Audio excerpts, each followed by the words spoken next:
Buenas tardes, apreciados amigos, y sean bienvenidos a este canal, Elogiando la Duda. El tema de hoy es el origen de las etnias, o también mal llamadas razas humanas en el mundo científico. Empezando diciendo que vamos a tratar de desarrollar una hipótesis a partir de la información paleontológica conocida hasta hoy, para lo cual viajaremos unos 2 millones de años atrás en el pasado. Aquí es importante destacar que la literatura científica se refiere a hallazgos paleontológicos de Homo, o sea, Homo, en lugares muy lejos de África, tales como el Homo erectus yuanmuonensis en China, el Homo antecesor en España, el Homo georgicus en Georgia, Europa Oriental, el Homo erectus en Java, Indonesia, el Homo floriensis, u hombre de Indonesia, o hobbit, en Indonesia, es la isla de Flores. Esto puede dar lugar a dos interpretaciones. Estos son descendientes de homínidos africanos que viajaron hace aproximadamente 2 millones de años, o son especies surgidas de otra evolución diferente a las raíces africanas. Las dos opciones, la primera, o sea, descendientes de africanos que viajaron, es la que tiene mayor respaldo científico. Pero entonces revisemos cuáles de nuestros ancestros eran vivientes en África en ese tiempo y cuáles tenían perfiles de caminantes o quizá de exploradores. Y de conformidad con esto, y apoyándonos en la información que disponemos, encontramos que en la región del nordeste africano, aproximadamente en los territorios que actualmente ocupan las repúblicas de Etiopía, Kenia, Tanzania y Eritrea, existieron, entre otras especies, unos homínidos del género Homo, tales como el Homo habilis, Homo rudolfensis y el Homo ergaster. Es el Homo ergaster. Parece que vivió hace 1.800.000 años y desapareció hace 1.500.000 años. O sea, esta especie habitó en este planeta solamente 300.000 años. En los actuales territorios de Etiopía, Kenia, Tanzania y Eritrea, aunque algunos especialistas lo consideran descendiente del Homo habilis. Parece que más se trata de dos especies contemporáneas, mas no de descendencia. Los restos del Homo ergaster fueron descubiertos en 1975 en Kenia y 9 años después fueron hallados otros restos de esta misma especie cerca al lago Turkana, también en Kenia. Un esqueleto completo de lo que se conoce como el niño de Nariokotome, el cual cuenta que posiblemente el ergaster tenía una estatura corporal de 1.70 a 1.80 metros, ya que el esqueleto encontrado fue de unos 60 metros del muchacho. Del análisis del esqueleto encontrado se sabe que tenía un cerebro grande, aproximadamente 2/3 del cerebro humano, del cerebro del humano actual, y el doble del actual chimpancé o del gorila. Los Homo ergaster, dado el tamaño de su cerebro, es de suponer que eran más inteligentes que el resto de homínidos, tanto anteriores como contemporáneos de él, lo que quizá le permitió mejor capacidad de adaptación a nuevos entornos.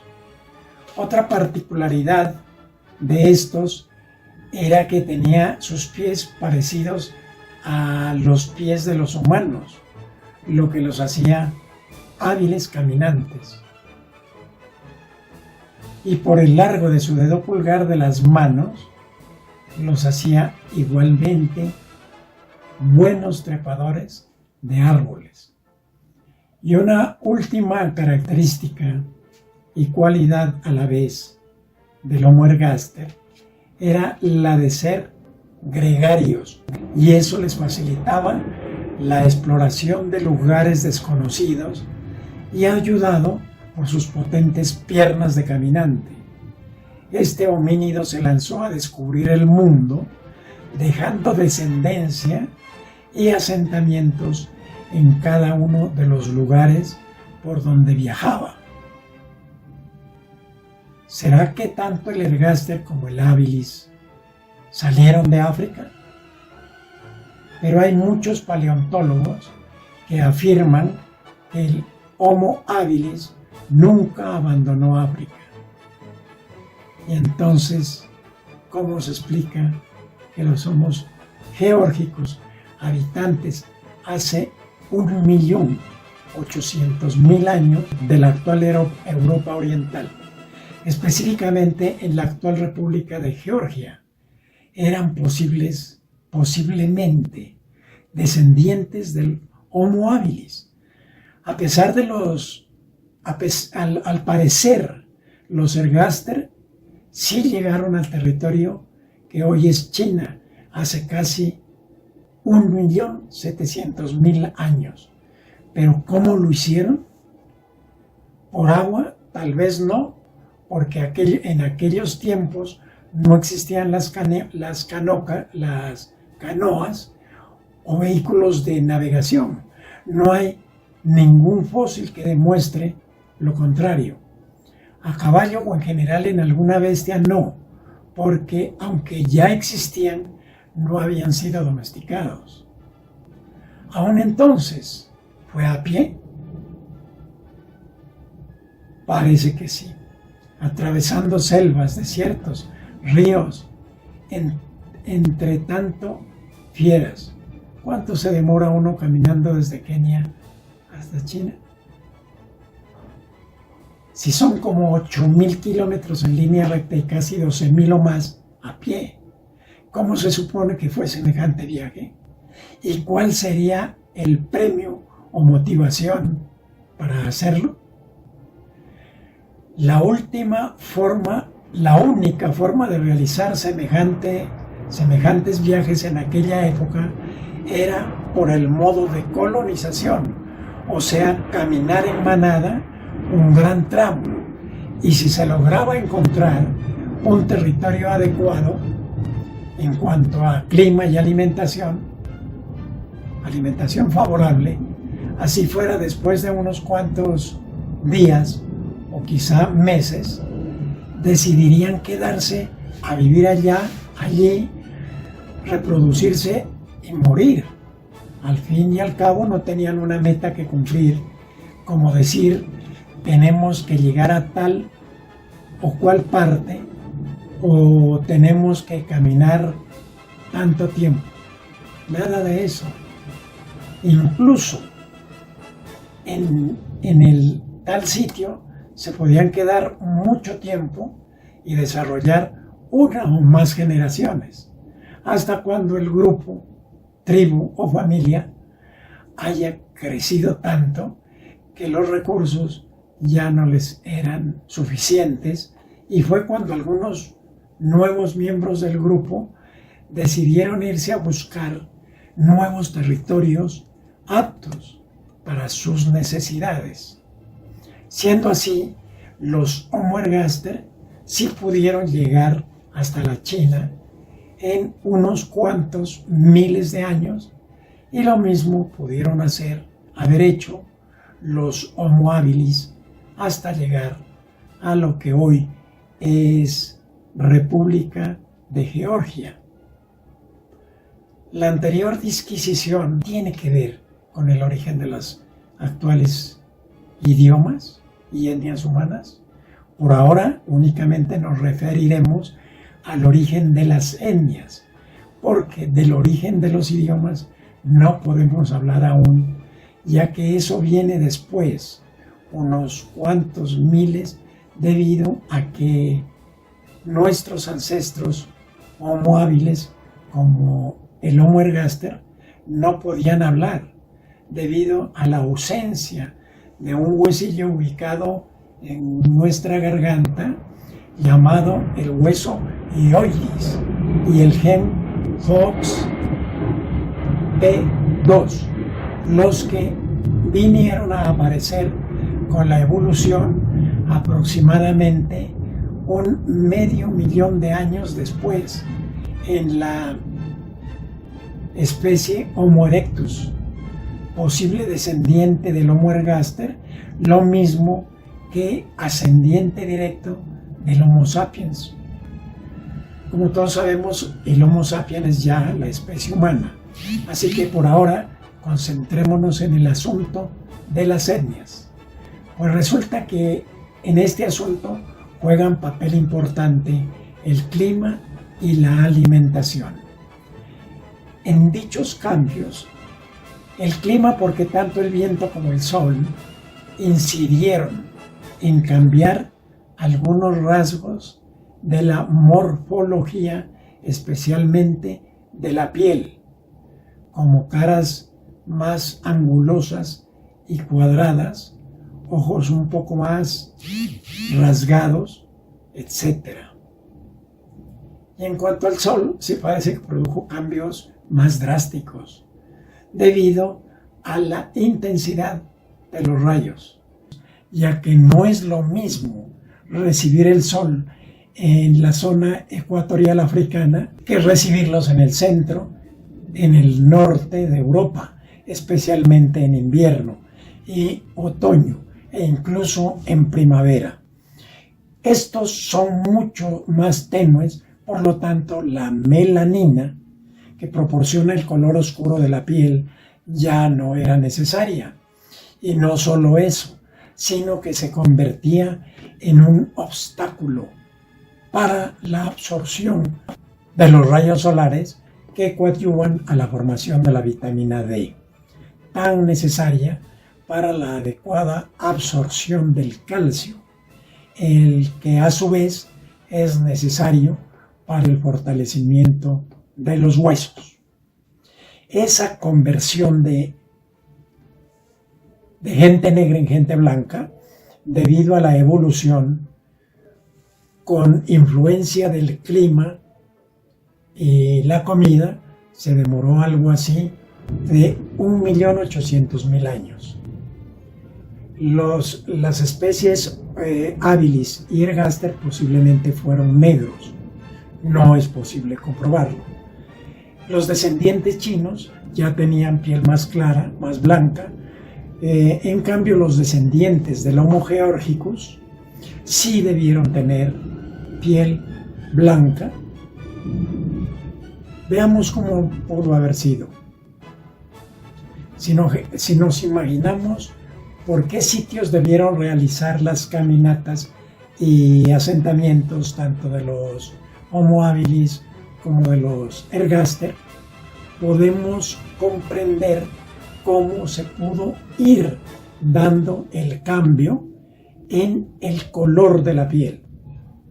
Supóngase que tanto los Homo habilis como los Homo ergaster debieron avanzar primero hacia el oriente de sus territorios hasta llegar a la costa oriental africana. No necesariamente en junta o simultáneamente entre Ergaster y Áviles, sino en tiempos o épocas distintas. Pues eso es imposible saberlo. Lo cierto es que debieron avanzar hacia el norte por la costa de la actual República Federal de Somalia, hasta el llamado Cuerno de Somalia. Lo bordearon y avanzaron hacia el final de la costa somalí. Ahora, se supone que unos caminantes en condiciones de lugares bravíos no podrían haber avanzado más de 40 o 50 kilómetros por día.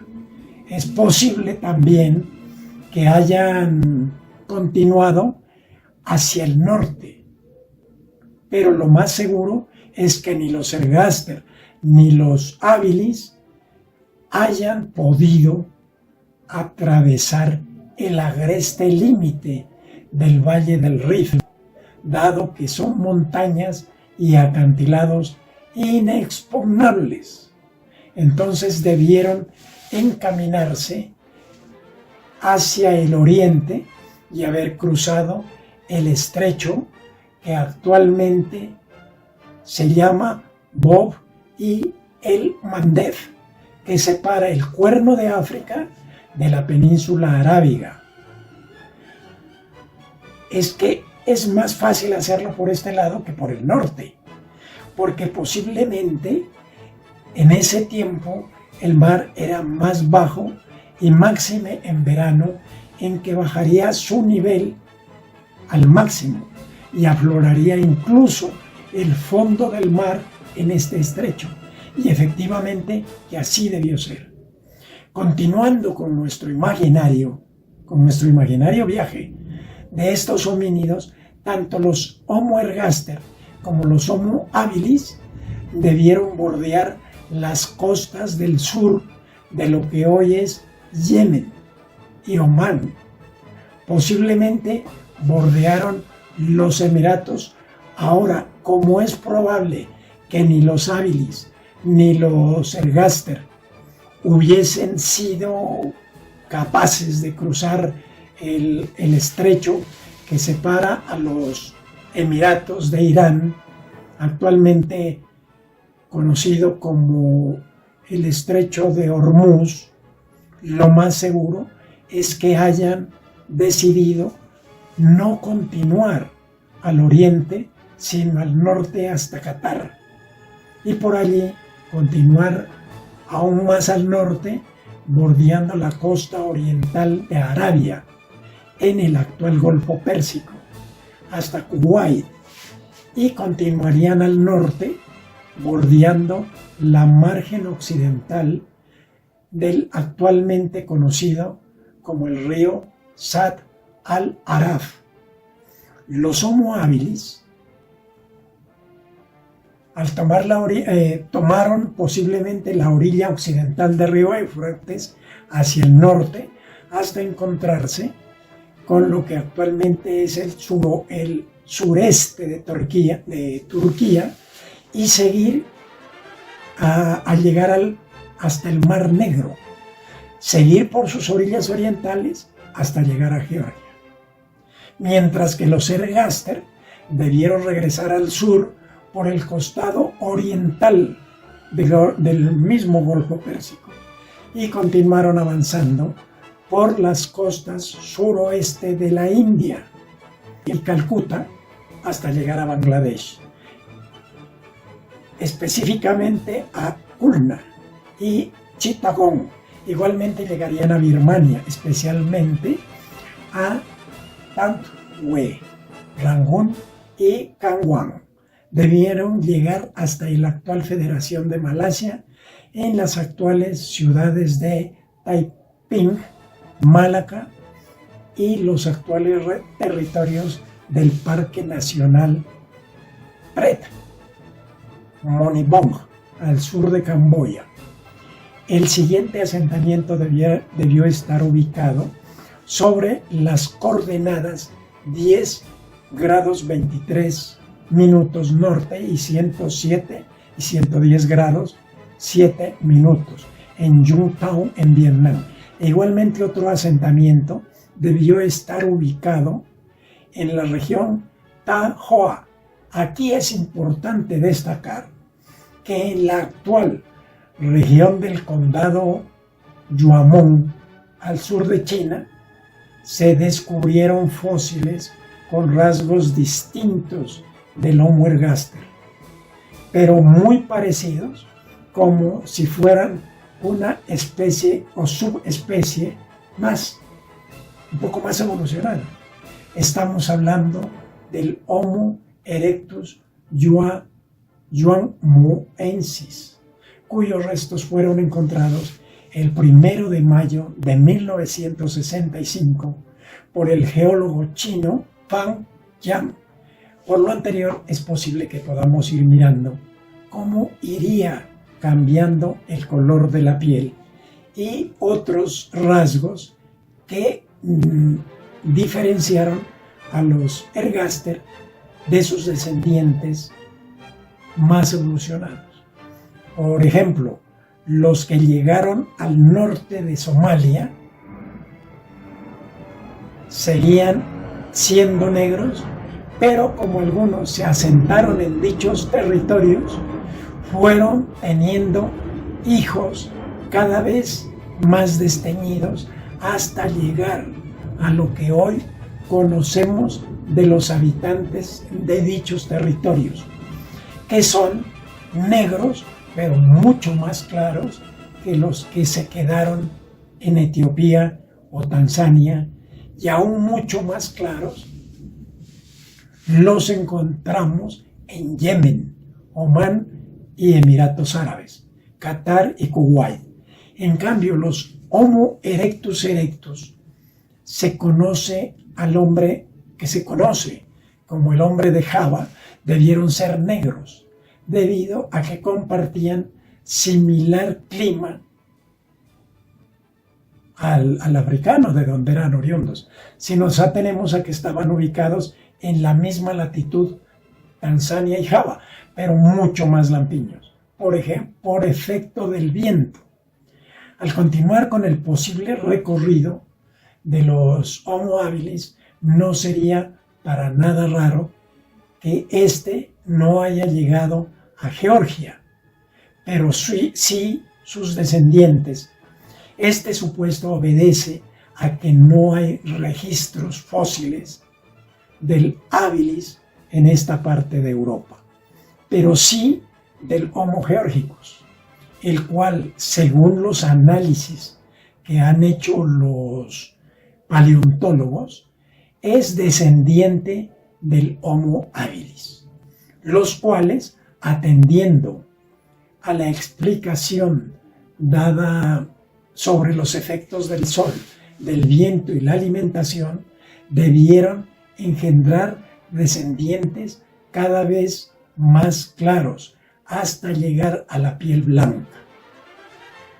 Por otra parte, no resultaría descabellado pensar que al cruzarse hombre de Java con los yuamunensis, si es que se hubieran encontrado, es posible que surgiera una etnia intermedia entre negro y cobrizo, y así debió resultar su descendencia del Homo sapiens, que fueron los responsables de poblar todo el continente de Oceanía, los cuales, como se puede comprobar por fotografías y videos de los actuales nativos de esta parte del mundo, no son negros, pero tampoco blancos, y no comparten el color de su piel con los Homo sapiens de China, Mongolia y Siberia, e incluso los de Alaska. O sea, que se requirieron aproximadamente 90,000 generaciones, óigaseme bien, 90,000 generaciones para la formación de los grupos étnicos actualmente existentes en este planeta. Es posible que algo menos, porque los Homo ergaster evolucionaron en Homo erectus, los que según la zona de la Tierra donde les tocó vivir, ya nacieron con diferente pigmentación de la piel. Por ejemplo, los Homo erectus africanos seguían siendo negros y peludos. En cambio, los Homo erectus de China, o sea, el Homo erectus pekinensis, u hombre de Pekín, posiblemente era lampiño y de piel clara. Si estos Homo erectus orientales evolucionaron en el Homo sapiens, habría más que sobrada razón para pensar que eran cobrizos y de ojos rasgados y que fueron los que llegaron a América por el norte y a Europa por el occidente, hasta llegar a los territorios de la actual España. Aspecto importante a tener en cuenta es que para las caminatas debieron hacerlas bordeando ríos o el mar. De no ser así, cualquiera se perdería entre la manigua y no llegar a ninguna parte, porque es posible que uno se quede dando rondas en círculo infinitamente. Es posible también que nos estemos preguntando por qué no hay registros fósiles por los lugares de asentamiento de estos homínidos. Las posibles respuestas podrían ser, primero, porque en los suelos aledaños al agua de los mares y de los ríos no hay posibilidad de fosilización. Segundo, porque según Luis Soler Martínez, hace 2 millones de años, el nivel de las aguas del mar estaban 120 metros más abajo que el nivel actual. Y la osamenta de estos homínidos quedó bajo el agua e incluso muchos de los pobladores de estos asentamientos pudieron haber sido tragados por tsunamis o por el simple cambio del nivel del mar. Y tercero, es muy complicado o casi imposible excavar a la Topa Tolondra sin una mínima pista de éxito. ¿Y qué podemos decir del origen de los idiomas? Este será el tema de nuestro próximo video. Así que por ahora nos quedamos hasta aquí, nos despedimos, pero no sin antes agradecerles su amable atención y recordarles suscribirse a este canal, Elogiando la Duda. Chao, buena suerte.